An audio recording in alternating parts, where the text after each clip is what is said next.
Hi hello ನಮಸ್ಕಾರ. ನಾನು ನಿಮ್ಮ ಪವನ್ ಕೆ ಲಕ್ಷ್ಮೀಕಾಂತ್ ಮಾತಾಡ್ತಾ ಇರೋದು. ಇವತ್ತಿನ ಸಬ್ಜೆಕ್ಟು ಸಿದ್ದರಾಮಯ್ಯಗೆ ಮಾಡ್ತಾ ಕಾಂಗ್ರೆಸ್ ಹೈಕಮಾಂಡ್. ಯಾಕೆ ಈ ವಿಷಯ ಬರುತ್ತೆ ಅಂದರೆ, ಏನು ಈಗ 19 ಜನ ಮಿನಿಸ್ಟರ್ ಆದ್ರಲ್ಲ, ಈ ಪೈಕಿ ಕೆಲವರನ್ನಷ್ಟೇ ಸಿದ್ದರಾಮಯ್ಯ ಹೇಳಿದರು, ಇನ್ನೂ ಕೆಲವರನ್ನ ಹೇಳ್ದವ್ರನ್ನ ಕಡೆಗಣನೆ ಮಾಡಿದೆ ಹೈಕಮಾಂಡ್ ಅಂತಂದು. ಹೀಗಾಗಿ ಸಿದ್ದರಾಮಯ್ಯ ಈ 19 ಜನ ಶಾಸಕರು ಏನು ಇದನ್ನು ತಗೊಂಡ್ರಲ್ಲ ಆ ಪ್ರೋಗ್ರಾಮ್ಗೆ ಗೈರಾದರು. ಖುದ್ದು ಬೆಂಗಳೂರಲ್ಲೇ ಇದ್ದರೂ ಕೂಡ ಬರಲಿಲ್ಲ ಅಂತ. ಅಟ್ ದಿ ಸೇಮ್ ಟೈಮ್ ಇನ್ನೊಂದು ವರ್ಷನ್ ಇದೆ, ಸಿದ್ದರಾಮಯ್ಯನವ್ರ ಬರ್ತಡೇ ನಿನ್ನೆ. ಒಬ್ಬ ಹಿಂದುಳಿದ ನಾಯಕನಾಗಿ ಈ ರಾಜ್ಯದ ಪ್ರತಿಯೊಬ್ಬ ಬಡವರನ್ನು ಸರ್ವಾಂಗೀಣವಾಗಿ ಅಭಿವೃದ್ಧಿ ಮಾಡೋದಕ್ಕೋಸ್ಕರ ಭಾಗ್ಯಗಳನ್ನು ಕೊಟ್ಟು, ನಾನು ಸಿದ್ದರಾಮಯ್ಯನವ್ರನ್ನ ಭಾಳ ಇಷ್ಟಪಡ್ತೀನಿ. ಯಾವುದು? ಅನ್ನಭಾಗ್ಯ. ಯಾಕೆ ಅನ್ನಭಾಗ್ಯ ಅಂದರೆ, ಅನ್ನ ಇಲ್ದವರು ಎಷ್ಟೋ ಜನ ಪರಿತಪಿಸ್ತಿದ್ರು, ಅಂಥವ್ರಿಗೆ ಒಂದು ಅವಕಾಶ ಮಾಡಿಕೊಟ್ಟಂಥವ್ರು ಸಿದ್ದರಾಮಯ್ಯ. 1 ರೂಪಾಯಿ 1 kg ಅಕ್ಕಿ ಮಾಡಿ ಅಂಥ ವ್ಯಕ್ತಿ ನೆನ್ನೆ ಹುಟ್ಟಹಬ್ಬ ಆಚರಿಸ್ಕೊಂಡವ್ರೆ. ಅವರು ಆ ಕಾರಣಕ್ಕಾಗಿ, ಅಂದರೆ ಹುಟ್ಟಹಬ್ಬದ ಕಾರಣಕ್ಕಾಗಿ ಏನು ಈ ಸೆರೆಮನಿ ಆಯ್ತಲ್ಲ, ಅದಕ್ಕೆ ಹೋಗಿಲ್ಲ ಅಂತ ಸುದ್ದಿ. ಅದೇನೇ ಇರಲಿ, ಸಿದ್ದರಾಮಯ್ಯನವರು ಮುನ್ಸ್ಕೊಂಡಿದ್ದಾರ, ಇದು ಒಳ್ಳೆಯ ಲಕ್ಷಣನ ಅಂತ. ಫಸ್ಟು ಕ್ಯಾಬಿನೆಟಲ್ಲಿ ಸಿದ್ದರಾಮಯ್ಯ ಹೇಳ್ದಂಗೆ ಆಯಿತು. 13 ಜನಗಳ ಪೈಕಿ ಸತೀಶ್ ಜಾರಕಿಹೊಳಿ, MB ಪಾಟೀಲ್, ಈಶ್ವರ್ ಖಂಡ್ರೆ ಮತ್ತು ಯಾರು ಪರಮೇಶ್ವರ್, ಈ ಏನು ಮುನಿಯಪ್ಪ, ಇವರೆಲ್ಲ ಇದ್ದಾರಲ್ಲ, ಇವರು ಒಂದು ಹಂತಕ್ಕೆ ಸಿದ್ದರಾಮಯ್ಯ ಹೇಳ್ದವ್ರೆ ಈ ಟೀಮ್. ಇದು ಇವ್ರು ಆದಂಥವ್ರು, ಇವರು ಯತೀಂದ್ರ ಆಗಿರ್ಬೋದು, ಇವ್ರು ಹೇಳ್ದಂಥವ್ರೆ ಜಾರ್ಜು, ಭೈರತಿ ಸುರೇಶ್, ಇವರೆಲ್ಲ ಸಿದ್ದರಾಮಯ್ಯ ಹೇಳಿ ಟೀಮು. ಕೃಷ್ಣ ಬೈರೇಗೌಡರು, ಇವರೆಲ್ಲ ಸಿದ್ದರಾಮಯ್ಯನ ಪಟ್ಟ ಅದು ಹಿಂಗೆ ಹೇಳ್ತಾರೆ ಅಂದರೆ ಶಿಷ್ಯ ಅಂದರು, ಸಮಕಾಲೀನರು ಎಲ್ಲರೂ ಇದ್ದಾರೆ. ಅವರ ಅತ್ಯಾಪ್ತರಲ್ಲಿ ಇವ್ರಿಗೊಂದು ಅವಕಾಶ ಮಾಡಿಕೊಡ್ತು, ಅದು ಕಾಂಗ್ರೆಸ್ ಹೈಕಮಾಂಡ್. ಆದರೆ ಈ ಬಾರಿ ಅಂದರೆ ಮೀನ್ಸ್ ಈ ಸಾರಿ ಏನು ಇನ್ನು ಉಳಿಕೆ ಸಂಪುಟ ವಿಸ್ತರಣೆ ಇತ್ತಲ್ಲ, ಇಲ್ಲಿ ಮಾಡಿಕೊಡೋದ್ರಲ್ಲಿ ಸಿದ್ದರಾಮಯ್ಯ ಅವರ ಹೇಳಿಕೆಯನ್ನು ಪರಿಗಣನೆಗೆ ತೆಗೆದುಕೊಂಡಿಲ್ಲ ಅನ್ನೋದು ಒಂದು ಚರ್ಚೆ ಉಂಟಾಗಿದೆ. ಇದಕ್ಕೆ ಇವತ್ತು ಸಾಕಷ್ಟು ಜನ ಹೇಳಿದ್ರು. ಯಾರು? ಶಿವಣ್ಣನವರು ಹೇಳಿದ್ರು, ಮತ್ತು MC ಸುಧಾಕರ್ ಹೇಳಿದ್ರು, ರಾಜೇಂದ್ರ ರಾಜಣ್ಣ ಹೇಳಿದ್ರು, ಇನ್ನೂ ಕೆಲವರು ಹೇಳಿದ್ರು. ಏನಂತ?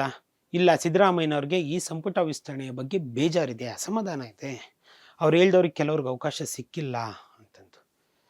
ಸಿದ್ದರಾಮಯ್ಯನವರು ಮುನ್ಸ್ಕೊಳ್ಳೋದು ಒಳ್ಳೆಯದಲ್ಲ ಕಾಂಗ್ರೆಸ್ ಪಕ್ಷಕ್ಕೆ ಈ ಕ್ಷಣಕ್ಕೆ.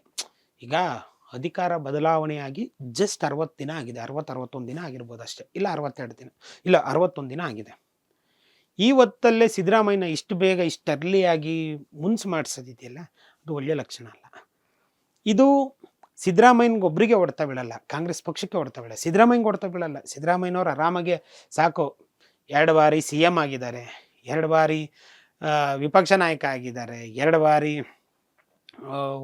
ಉಪಮುಖ್ಯಮಂತ್ರಿ ಆಗಿದ್ದಾರೆ. ಇದೆಲ್ಲ ಅವ್ರು ಗಳಿಸ್ಕೊಂಡಿದ್ದು. ಈಗ ಯಾರ್ಯಾರು ಹೇಳ್ಬೋದು ಏನಂತ ಅಂದರೆ, ಸಿದ್ದರಾಮಯ್ಯ ಮಾಸ್ ಲೀಡರ್ ಅಲ್ಲ, ಸಿದ್ದರಾಮಯ್ಯ ಮಾಸ್ ಲೀಡರು, ಆದರೆ ಅವ್ರು ಪಕ್ಷ ಸಂಘಟನೆ ಮಾಡಲಿಲ್ಲ. ಸಿದ್ದರಾಮಯ್ಯ ಪಕ್ಷ ಸಂಘಟನೆ ಮಾಡಿದ ಕಾಲ ಮುಗಿದೋಗಿತ್ತು. ಯಾವಾಗ ಸಿದ್ದರಾಮಯ್ಯ ಪಕ್ಷ ಸಂಘಟನೆ ಮಾಡಿದ್ದು ಗೊತ್ತಾ? 99, 96, 96 ಮತ್ತು 89ರಲ್ಲಿ ಪಕ್ಷ ಸಂಘಟನೆ ಮಾಡಿದ್ದವರು, ಸರಿನಾ? 2004ಕ್ಕೆ ಬರೋ ವರ್ಷಕ್ಕೆ ಸಿದ್ದರಾಮಯ್ಯ ಇಡೀ ರಾಜ್ಯದ ಜನಜನಿತ ಆಗಿದ್ರು ಅವರು. ಸಿದ್ದರಾಮಯ್ಯ ಅಂದರೆ ಯಾರು ಐಡೆಂಟಿಫಿಕೇಶನ್ ಇತ್ತು ಸಿದ್ದರಾಮಯ್ಯಂಗೆ. ಸಿದ್ದರಾಮಯ್ಯ ಸುಲಭ ಸಿದ್ದರಾಮಯ್ಯ ಆಗಿರಲಿಲ್ಲ 2004ಕ್ಕೆ ಬರೋ ವರ್ಷಕ್ಕೆ. ಸಿದ್ದರಾಮಯ್ಯ ಯಾವಾಗ ಬಂದು ನಾನು KPCC ಅಂದರೆ 2006ರಲ್ಲಿ ಕಾಂಗ್ರೆಸ್ಸಿಗೆ ಬಂದ್ರಲ್ಲ, ಕಾಂಗ್ರೆಸ್ಸಿಗೆ ಬಂದಾದಮೇಲೆ ನಾನು ಕಾಂಗ್ರೆಸ್ ಸೇರ್ಕೊತಾ ಇದ್ದೀನಿ, ನಾನು KPCC ಅಧ್ಯಕ್ಷ ಸ್ಥಾನ ಕೊಟ್ಟರೆ ನಾನು ಪಕ್ಷ ಸಂಘಟನೆ ಮಾಡ್ತೀನಿ ಅನ್ನೋಂಥ ಅವಶ್ಯಕತೆ ಇರಲಿಲ್ಲ ಸಿದ್ದರಾಮಯ್ಯ. ಯಾಕೆ? ಸಿದ್ದರಾಮಯ್ಯನ ಹೆಸರಲ್ಲೇ ಓಟ್ ಬರಬೇಕಾದ್ರೆ ಸಿದ್ದರಾಮಯ್ಯ ಸಂಘಟನೆ ಯಾಕೆ ಮಾಡೋಕ್ಕೆ ಹೋಗಬೇಕು? ಸಂಘಟನೆ ಅಂದರೆ ಸಿದ್ದರಾಮಯ್ಯ ನುಡಿದಂತೆ ನಡೀತಿದ್ದು, ಅವರು ಹೇಳಿದ್ನ ಮಾಡಿದ್ದು, ಮತ್ತು ಬಡವ್ರ ಪರ ಪ್ರತಿ ಯೋಜನೆಗಳು.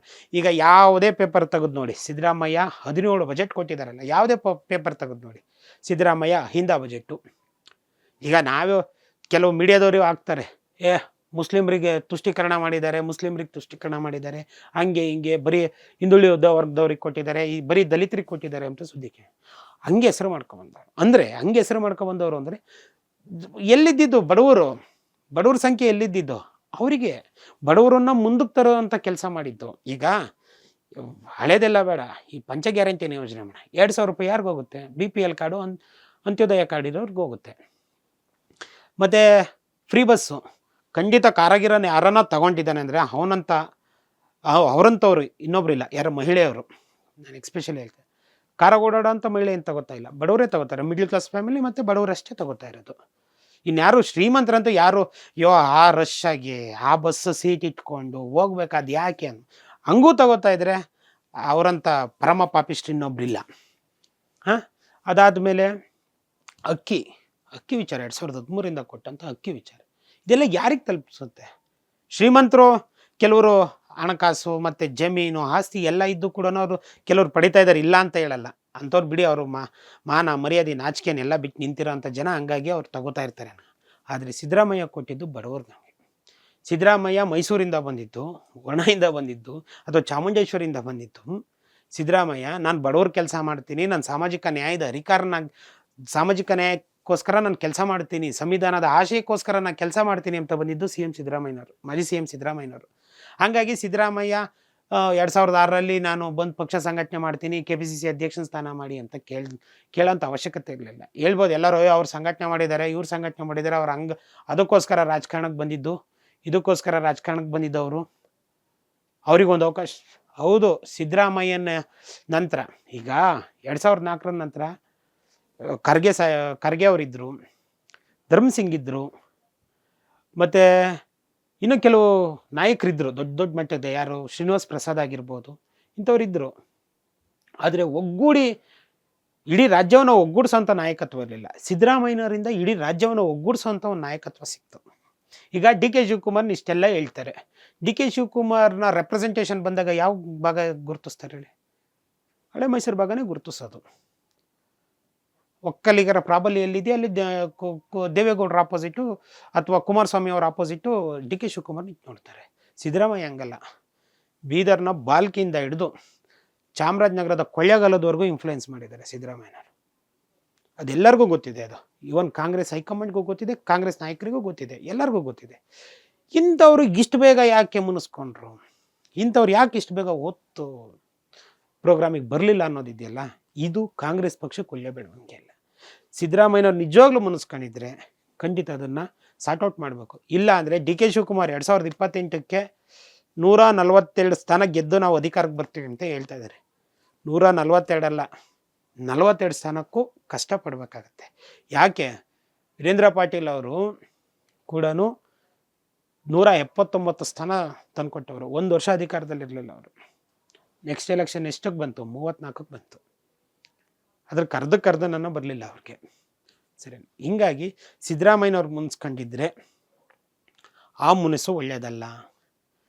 ಈಗ ರಾಜ್ಯದಲ್ಲಿ ಆಗ್ತಾರೆ ಅಂತ ಬೆಳವಣಿಗೆ. ಮತ್ತು ಯಾವಾಗಲೂ ಒಬ್ಬ ಮಾಸ್ ಲೀಡರ್ ಆಗಲಿ ಅಥವಾ ಒಬ್ಬ ನಾಯಕ ಇರ್ತಾನಲ್ಲ, ಆ ನಾಯಕನ ಮಾತು ಯಾವಾಗ ಕೇಳಬೇಕಾಗತ್ತೆ ಅಂದರೆ ಇಂಥ ವಿಷಯದಲ್ಲಿ ಕೇಳಬೇಕಾಗತ್ತೆ.